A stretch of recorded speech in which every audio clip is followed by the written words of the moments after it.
அனைவருக்கும் என் இனிய தாழ்மையான வணக்கங்கள்.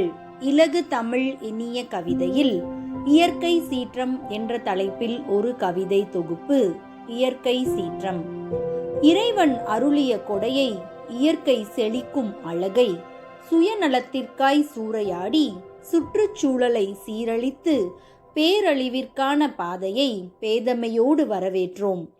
புவியின் வெப்பத்தை அதிகரித்து காற்றின் தரத்தை மாசுபடுத்தி கடல்வாழ் உயிர்களை இம்சித்து காட்டாரின் பாதையை கட்டிடங்களாக்கி கற்பனை கெட்டாத சீற்றங்களை கண்முன்னே காட்சிப்படுத்தினோம்.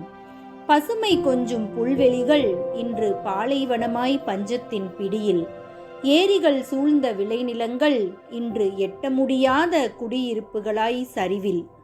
இயற்கையின் வனத்தை மேம்படுத்துவோம், இயற்கை சீற்றத்தை சீர்படுத்துவோம். நன்றி, வணக்கம்.